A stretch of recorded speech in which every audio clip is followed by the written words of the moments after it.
အပိုင်း88ရဲ့အစမှာတော့ကောင်းကင်တရားမြည်ရဲ့မြစ်လက်တံတွေကိုကြည့်ပြီးဒီတစ်ခေါက်တိုးတက်မှုကလိမ့်လို့ပဲဘယ်ကိုင်းကနောက်ဆုံးမှနိုင်ရသွားမလဲစောင့်ကြည့်ရမယ်လို့လူနှစ်ယောက်ကပြောနေခဲ့ပါတယ်တစ်ဖက်မှာလည်းသူစိတ်ဝိညာဉ်မှာအမေဘိုးဘေးတွေကစမ်းကြက်ကိုင်းဌာနချုပ်ကိုလွယ်လွယ်ရယူဖို့ခက်ခဲနေကြောင်းတိုင်ပင်နေကြပါတယ်အဲအချိန်မှာတော့ရှေ့တန်းကိုထွက်ခေါ်လာတဲ့ကိုရောပိုင်းနှုတ်စုကမြေကမ်းတစ်ပေးမှာတဲထိုးနေရယူနေခဲ့ကြပါတယ်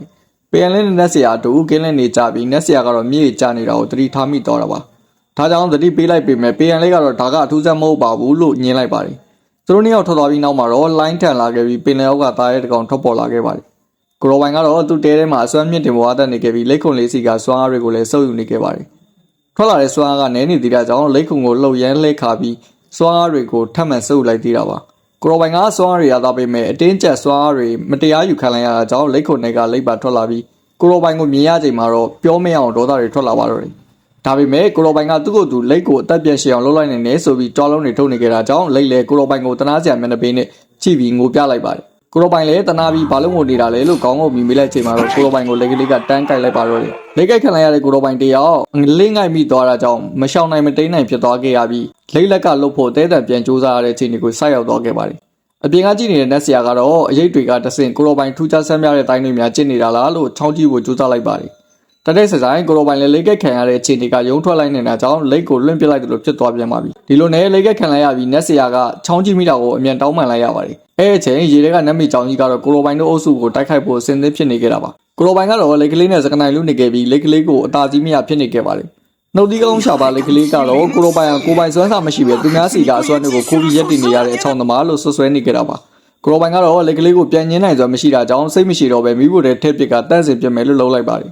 လက်ကလေးကလည်းမိကိုခပ်ပြင်းပြင်းတိုက်ပေးဖို့អော်လိုက်ပြီးကိုရောပိုင်းလည်းသူ့စွမ်းကုန်သုံးပြီးတန့်စင်ပြစ်နေခဲ့တာပါအချိန်ကနားကြာမှာတော့တန်တွေတိတ်သွားတာကြောင့်လက်ကလေးတန့်စင်ခံလိုက်ရပြီလို့ကိုရောပိုင်းတွေးနေတော့မှပဲကန်နာကသူတို့တောက်ဖွဲ့တွေကိုနမီချောင်းကစတင်တိုက်ခိုက်ခဲ့ပါပြီအရေးပေါ်အခြေအနေဖြစ်လာတာကြောင့်ကိုရောပိုင်းလည်းတပ်သားတွေကိုနောက်ဆုတ်ခိုင်းပြီးနမီချောင်းကိုရင်ဆိုင်မှုစူးစမ်းလိုက်ပါတယ်စွမ်းအားကြီးတဲ့နမီချောင်းတစ်ကောင်ဖြစ်နေတာကြောင့်နမီချောင်းနဲ့မျက်လုံးချင်းစုံမိသူတိုင်းစွမ်းရည်ဆုပ်ယူခံနေရပါတယ်ကိုရောပိုင်းလည်းသူ့မှာရှိတဲ့အစွမ်းတွေနဲ့ရသမျှကောက်ွယ်ပေးခဲ့ပြီးအဲအချိန်မှာပဲမိဖို့တွေကလက်ကလေးကခုံထွက်လာပြန်ပါတယ်လက်ကလေးကချက်ချင်းပဲနမ်းမီကြောက်စီပြေးသွားကဒီလောက်ကလည်းမင်းဖိုးလိတ်ရောက်လာတော့ကမင်းကဥပဝါပဲရှိသေးတယ်လို့ရန်စလိုက်ပါတယ်ဆက်ပြီးလည်းမင်းတို့ကောင်မျိုးကငါတခင်ကိုဒေါသထွက်စေရင်သူတောက်ဖို့ညသာအမိဖြစ်သွားလိမ့်မယ်လို့ပြောကတတိရှိရင်ငါတို့စီလာခဲ့ဖို့ဖိတ်ခေါ်ပြီးကိုရောပိုင်းတူလော်ရီတွေကိုအမြန်ပြေးဝင်သွားပါတယ်ကိုရောပိုင်းလည်းနမ်းမီကြောင်ကိုရှင်းပြဖို့ကြိုးစားပေမဲ့မရတာကြောင့်သူ့လူတွေဘေးကင်းစေဖို့နမ်းမီကြောင်ကိုမြားခေါ်ထုတ်သွားပါတော့တယ်လက်ကလေးကတော့လင့်လစ်တလို့မီကြောင်ကိုရန်စနေခဲ့တာပါနောက်ဆုံးမှာတော့ကိုရောပိုင်းလည်းမီကြောင်ကြီးကိုမြားခေါ်နိုင်ခဲ့ပြီးမီကြောင်ကြီးရဲ့ဝါမျိုးချင်းကိုခံလိုက်ရပါတယ်တေးရှင်ရဲ့အခြေအနေအောက်ကိုရောက်သွားတဲ့အချိန်မှာတော့ကိုရောပိုင်းရဲ့ရှင်သန်မှုရုံးကန်မှုကပုံမြင်မာလာခဲ့ပြီးသူ့ရဲ့စိတ်ဝိညာဉ်မြစ်တွေလည်းအကုန်ခဲသွားပါတော့တယ်ရွှေမြူတေစိတ်ကိုတက်လန်းဖို့အနေငယ်သာလိုတော့တဲ့ကိုရောပိုင်းကတော့သူ့ရဲ့အစွမ်းတွေနဲ့နတ်မီချောင်ပါဇက်တွေကထွက်လာပြီးနတ်မီချောင်ကိုစိန်ခေါ်ကတိုက်ခိုက်ရင်အပိုင်း88ကတော့ဒီမှာပဲပြီးဆုံးတော့ပါတယ်အပိုင်း89မှာတော့ရှေ့တန်းစစ်မြေပြင်တစ်ခုလုံးမှာအပြင်းထန်တိုက်ပွဲတွေဖြစ်ပွားနေခဲ့ပြီးစမ်းကျင်နေရည်စင်ကိုင်းကရုပ်သေးရုပ်အားကိုနဲ့ခုခံနေခဲ့တာပါ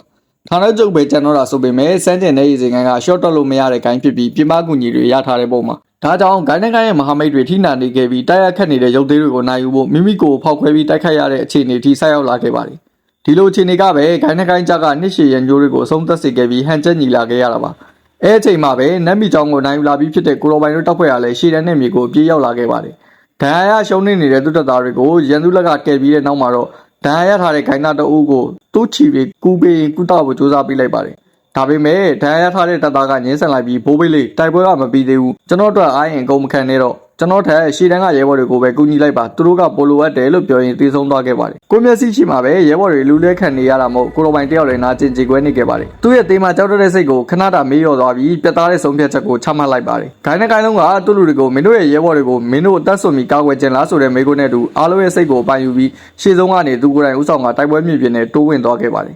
လန်ခီမှာသူ့ကိုတားဆီးဖို့ကြိုးစားတဲ့ရန်သူမှန်သမျှကိုတုံ့တင်ပြီးရဲဘော်တွေကိုကယ်တင်လိုက်တာကြောင့်ရဲဘော်တွေရဲ့စိတ်အခြေအနေကလည်းတဖြည်းဖြည်းပြန်တက်လာခဲ့ကြပါတယ်တိုက်ပွဲအခြေအနေကလည်းရုတ်တရက်ပြောင်းကျင်သလိုဖြစ်လာတဲ့အနေအထားကိုရောက်လာခဲ့ပါပြီကိုရောပိုင်းကတော့မယမနာရှေ့ဆက်နေခဲ့ပြီးလန်တလျှောက်ကရုပ်သေးတွေကိုလည်းဖျက်ဆီးတိုက်ခိုက်ဖြစ်ခဲ့ပါသေးတယ်အဲအချိန်မှာတော့အခြေအနေပြောင်းလာတာကိုသတိထားမိတဲ့စမ်းကြဲကိုင်းကဂိုင်းဘိုးဘေးတယောက်ကသူ့ရဲ့လူသားစတေးစီကိုတုံးပြီးသူ့တပည့်လင်းမှုကိုထိချုပ်ခိုင်းထားလိုက်ပါတယ်ဈေးကိုင်းကတပည့်တွေကိုစတေးပြီးတိစောက်ခဲ့တဲ့ဒီစီငါရုပ်သေးတွေရဲ့အစွမ်းကိုမြင့်တက်သွားစေခဲ့ပြီး အနက်ရောက်ရုပ်သေးစင်ကိုရောက်သွားစေခဲ့ပါတယ်ဒါအပြင်ဒီရုပ်သေးတွေကလူတွေကိုထိန်းချုပ်ခိုင်းတာမို့အသိစိတ်လည်းရှိနေပါသေးတယ်ဒီချိန်မှာပဲကျိုးရှင်းချီနဲ့တပည့်နှစ်ယောက်ကိုအနက်ရောက်ရုပ်သေးကတိုက်ခိုက်ပါတော့တယ်ကျိုးရှင်းချီတို့အနေနဲ့တိုက်ပွဲထဲမှာအားကုန်သုံးထားရတာမို့ပင်ပန်းနေခဲ့ပြီးအနက်ရောက်ရုပ်သေးရဲ့တိုက်ချက်တွေကိုမခုခံနိုင်ဖြစ်နေခဲ့ပါတယ်ဒါကြောင့်သူတို့ကိုသူတို့ဖောက်ခွဲပြီးပဲဆုံးသတ်လိုက်ဖို့ကြိုးစားလိုက်ကြပါတယ်အဲ့ချိန်မှာပဲကိုရိုပိုင်းအမီရောက်လာတာကြောင့်ကျိုးရှင်းချီတို့လည်းအသက်ဘေးကလွတ်မြောက်သွားခဲ့ပါတယ်ဒါပေမဲ့ကိုရိုပိုင်းလက်ရှိကျင့်ကြံစင်းတဲ့တောင်မှအနက်ရောက်ရုပ်သေးတွေကိုနိုင်ဖို့ခက်ခဲနေပါသေးတယ်ဒါကြောင့်ကျိုးရှင်းချီတို့ကကိုရိုပိုင်းတားနေတဲ့ကြားကပဲရုပ်သေးကိုအနိုင်ရဖို့ကိုရိုပိုင်းစီစွာကူပြောင်းပေးတဲ့အစီအစဉ်ကိုသုံးပြီး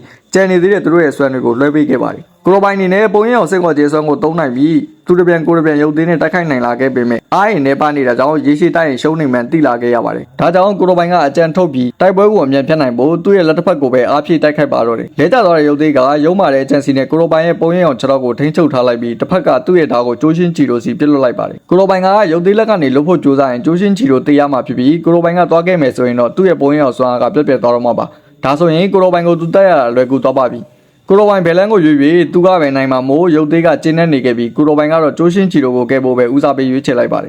်ဒါကြောင့်ပုံရင်အောင်စွမ်းအားကိုဖျက်ဆီးပစ်လိုက်ပြီးဓာတ်ကိုအချိန်မီတားကကျိုးရှင်းချီတို့ကိုကဲဖို့ကြိုးစားလိုက်ပါတယ်အဲအချိန်မှာပဲရုပ်သေးရဲ့မိုးချိုးစီကကိုရိုပိုင်းစီကျလာခဲ့ပြီးကိုရိုပိုင်းကတော့အလစ်တိုက်ခံလိုက်ရပါတယ်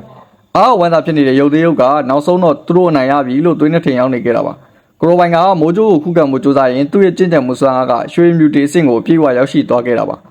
ါနမီကြောင်တဲ့တုန်းကမြူတေတလန်ချင်းစင်ကိုရောက်စားပြုတ်ခဲ့ပြီးခုချိန်မှာတော့ရွှေမြူတေစစ်အထက်ပိုင်းကလူတွေအထိကိုရိုပိုင်းကချင်းချောင်းနိုင်စွမ်းရှိလာခဲ့ပါပြီ။တိုက်ပွဲထဲမှာအဆင့်တက်သွားတာကြောင့်ရုပ်သေးရုပ်ကအလန်တကြားဖြစ်နေခဲ့ပြီးကိုရိုပိုင်းကတော့မင်းတို့ဂိုင်းကတလောက်လည်းမဟုတ်ပါဘူးကွာလူတွေကိုစတေးပြီးတိဆောက်ထားတဲ့စွမ်းတွေကစိတ်ပျက်စရာပဲလို့ပြောကရုပ်သေးကိုအပြီးသက်ဖျက်ဆီးလိုက်ပါတယ်။အဲနောက်မှာတော့ကိုရိုပိုင်းကကျိုးရှင်းချီတို့ကိုကယ်တင်ပေးခဲ့ပြီးနောက်ထပ်ရှီတန်နဲ့မြေကလူတွေကိုဆက်ကယ်တင်မှုထွက်တော်ပါတော့တယ်။တိုက်ပွဲမြေပြင်ထဲမှာသူ့လူတွေအဖက်ဖက်ကထိခိုက်နေကြတာကြောင့်ကိုရိုပိုင်းလည်းတန်တရားတချို့ဖြစ်လာခဲ့ပြီးသူတို့ကောင်းကင်ရံထက်ကတိမ်တိုက်တွေကိုတန်တရားရှိလာခဲ့ပါတယ်။ဒါကြောင့်သူ့ရဲ့ကောင်းကင်တရားမျက်လုံးကိုသုံးပြီးကောင်းကင်ထက်ကတိမ်တိုက်တွေကိုရှာဖွေကြည့်လိုက်ချိန်မှာတော့တိမ်တိုက်တွေထဲမှာစမ်းကြိုက်ကလူတွေပုံနေတာကိုသတိထားမိလိုက်ပါတယ်။ဒါနဲ့ပဲသူ့ရဲ့သွေးစီတာတွေကိုသုံးပြီးတိမ်တွေကြားမှာပုံနေတဲ့စမ်းကြိုက်ကိုင်းသားတွေကိုလင်းငိုက်ရှင်းပစ်လိုက်ပါတယ်။ဒါကစမ်းကြိုက်ကိုင်းကိုထိနာစေပြီးဝိညာဉ်လွန်လာတဲ့ကိုင်းသားတွေကိုလည်းအဆုံးသတ်သွားစေခဲ့ပါတယ်။ချင်းမင်းတဲ့တယောက်ကတော့သူ့လူတွေထိခိုက်ကုန်တာကြောင့်တိမ်တိုက်ထဲကဝိညာဉ်တွေကိုတရားအောင်မြင်သွားပြီးပိုင်ဆောင်ချွမ်းကပြဿနာကောင်ပဲသူ့ကိုအရင်မရှိရင်ပြဿနာရှိမယ်လို့တွေးကသူတို့တပ်ဖွဲ့ရုပ်သေးစစ်တပ်ကိုကိုရိုပိုင်ကိုပဲဥတည်တိုက်ခိုက်ဖို့လွတ်လိုက်ပါတယ်ကိုရိုပိုင်ကတော့ဒီတိုင်းဆက်တိုက်နေမလွယ်ကူတာကြောင့်သူ့ရဲ့သွေးချီတွေကိုသွေးကိုင်းကလူတွေစီကိုလွှဲပြောင်းပေးလိုက်ပါတယ်သွေးကိုင်းကလူတွေကျင့်ကြံစင်းတွေရုပ်တရက်တိုးတက်သွားပြီးစိတ်ဝိညာဉ်ကိုင်းကလူတွေကိုတော့တိုက်ပွဲကိုကူညီပေးထားဖို့အမိန့်ပေးလိုက်ပါတယ်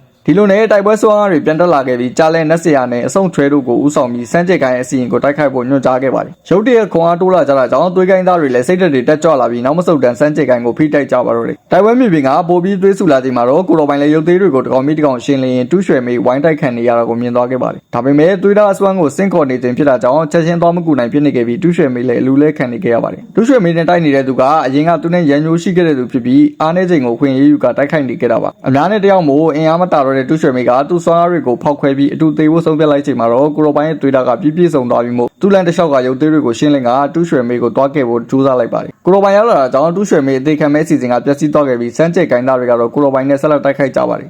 ဒါပေမဲ့သွေးသားရဲ့ပြင်းထန်တဲ့စွမ်းကြောင့်စမ်းကြိတ်ကိုင်းသားတွေမရှိမလားရှုံးနေသွားရပြီးအဆုံးမှာတော့အစီရင်ထဲဝင်ပုံလိုက်ကြရပါတယ်ဒါပေမဲ့သွေးသားရဲ့ချီစွမ်းကြောင့်အစီရင်ထဲရောက်သွားတော့မှသူတို့ခန္ဓာကိုယ်တွေပေါက်ကွဲပြီးဆုံးသက်သွားခဲ့ရတာပါအခြေအနေမကောင်းနေတဲ့ချင်းမြန်သက်ကတော့ကိုရိုပိုင်းကိုဒေါသတကြီးဖြစ်လာပြီးသူ့ရဲ့ဓာတ်အစီရင်ကိုတုံးကအဆုံးသတ်ဖို့ထပ်ကြိုးစားပြတ်ပါတယ်သူကိုယ်တိုင်ထွက်လာပြီးအစီရင်နဲ့တိုက်ခိုက်ဖို့ကြိုးစားပေမဲ့ဒေါသကိုမွန်ထူနေတဲ့ကိုရိုပိုင်းရဲ့တိုက်ချက်ပြင်းတွေကြောင့်အစီရင်ကလည်းခဏလေးအတွင်းမှာပဲပျက်စီးသွားခဲ့ရပါတယ်ဓာတ်အစီရင်ကပျက်စီးသွားပြီဖြစ်လို့အတင်းပြန်ပြုတ်ပြင်မယ်ဆိုရင်တော့မှအချိန်မီပြန်ကောင်းမှမလားလို့စိုးရိမ်နေရချိန်မှာစမ်းကြိတ်ကိုင်းချုပ်ကြီးကချင်းမြန်သက်ကိုမျိုးရင်းပြန်ခေါ်ဖို့ဆင့်ခေါ်လိုက်ပါတယ်ချင်းမြန်သက်လည်းသူ့တပည့်လင်းမှုကိုမျိုးပြင်ကိုအထားခဲ့ပြီးထွက်သွားခဲ့ရပါတယ်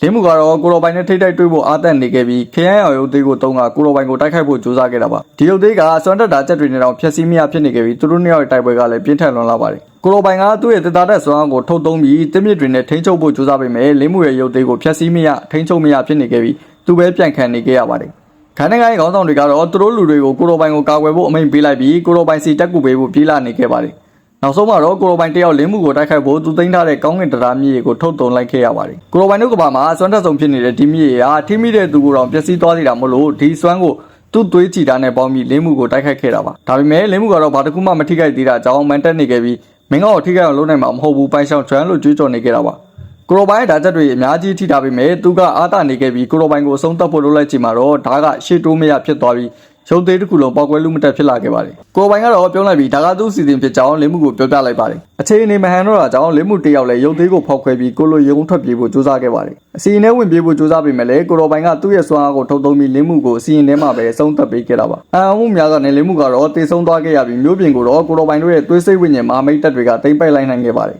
ဒါကြောင့်ကိုတော်ပိုင်ကနောက်ဆုံးကြံတဲ့မြို့ကိုပြည်သက်တိုက်ခိုက်ဖို့အမိန့်ပေးလိုက်ပြီးတပ်သားတွေအလုံးလည်းကိုတော်ပိုင်နဲ့အတူတိုက်ခိုက်ဖို့အသင့်ပြင်လိုက်ကြပါတော့တယ်